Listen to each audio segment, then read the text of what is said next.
And noted gearhead, hot rodder, statistical expert, and super genius, that'd be my friend Iowa Hawk, took a few minutes out of a busy day of gapping spark plugs and did some basic research and tried to figure out how to actually pay for the $3.7 trillion that Barack Obama and the Congress plan to spend in 2011. That's $10 billion a day, folks.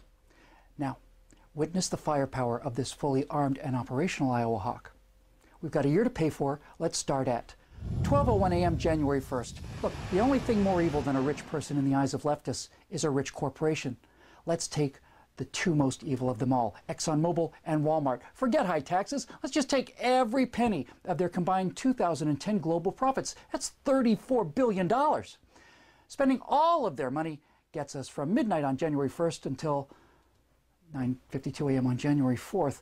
Okay, not as impressive as we hoped, so now, let's take every single penny of profit, every penny from the other 498 fat cat companies on the Fortune 500, all of it. That's $357 billion. That gets us to 2 a.m. on February 9th. Okay, look, we've taken every dime of profit from the big companies, and it's only Super Bowl time, so why don't we grab the obscene corporate advertising? That's $250 million. Which will run the country for 36 minutes, but why stop there? Let's take all of the ad money on all 45 Super Bowls. That's $5 billion. That gets us to 2 p.m. on the same day, February 9th. Look, it's obvious that we can't do this just on the backs of corporations, so if we're going to soak the rich, let's start with the obscene sports salaries. Let's take all of the salaries from the NFL, the NBA, NHL, Major League Baseball, not their endorsement deals, just their salaries. Throw in all of the winnings on the PGA Tour and the money spent with those redneck, knuckle-dragging NASCAR fans as well. That's $9.4 billion, which gets us to 1 p.m. on the next day, February 10th. Okay, look, forget athletes. I mean, take all their money, but it's obviously not enough. Let's get to the rich. Let's take 100% of every penny that anyone makes above $250,000. I can hardly wait. Let's see. The number of U.S. households is 116 million. The percentage of households above 250K in income, I think that's 1.93%. So the number of households above 250K of income is 2,238,800 households. The total income of those households in excess of $250,000 is $1.412 trillion. Now we're talking. Let's eat the rich. Let's take everything everyone makes in America above $250,000, which gets us from February 10th all the way to, oh, damn it, 6 p.m. on July 2nd. Well, look, obviously, we're going to have to cut some spending. I know. Why don't we just stop paying for the wars in Iraq and Afghanistan? That's where the money for healthcare goes after all, right? Into wars for oil? Not another dime for them. Let's just bring them all home right now. That would save us $105 billion in Afghanistan and $159 billion in Iraq for a total of $264 billion. That's enough savings to cover us until 4 p.m. on July 29th. Hey, that's blockbuster season. We need the money, so screw you, Star Wars. We're going to take every penny in movies, toys, lunch boxes, etc., the whole shebang, $25 billion. That'll knock us all the way down to 4 p.m. on August 1st. Look, God knows that Hollywood has been good to the left, but they're no longer useful idiots. They're just idiots now. So let's evict everyone in Beverly Hills and sell their homes at current market value.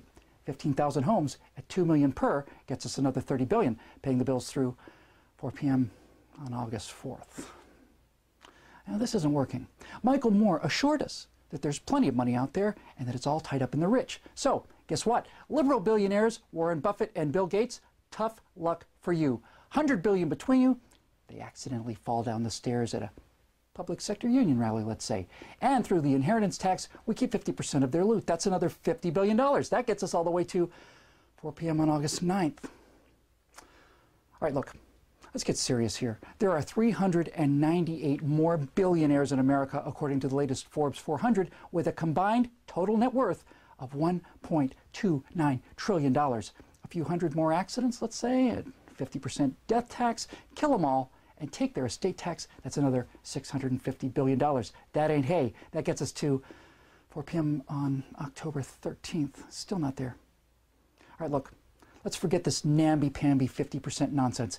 Kill all the billionaires and take all of their money, all of it. Take everything. And take everything from the next 100 or so of the almost billionaires, too. That gets us another 73 days until, hey, 4 p.m. on December 25th. Christmas, everybody. Almost there. See how easy this is?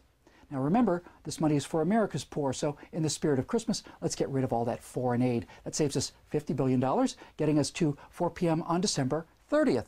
So near and yet so far. We've still got a day and change to pay for.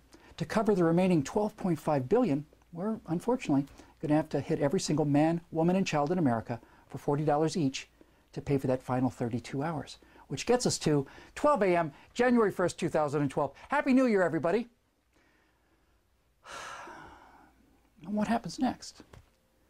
You see, we've taken all of the profits, all of the salaries, all of the assets, all of the expenses and revenues and holdings of the rich, and we've liquidated them. President Obama, meanwhile, is proposing we spend another $3.6 trillion in 2012. 1,000 billion of that is more than we take in. And that assumes $2.6 trillion in revenues, but revenues from what? We've destroyed the private capital. We've destroyed advertising revenues. We've destroyed professional sports. We've taken every penny that people have to put into new businesses to pay for things. It's all gone. We ate the rich. We ate everything they had. And we scraped through for 1 year. Now what?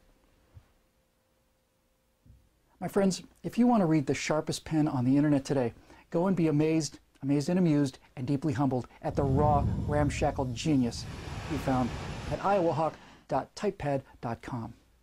And if you think messages like these are important, well, it's up to you to keep them coming. Go to declarationentertainment.com and become a citizen producer today. I'm Bill Whittle, and we'll see you next time on The Firewall.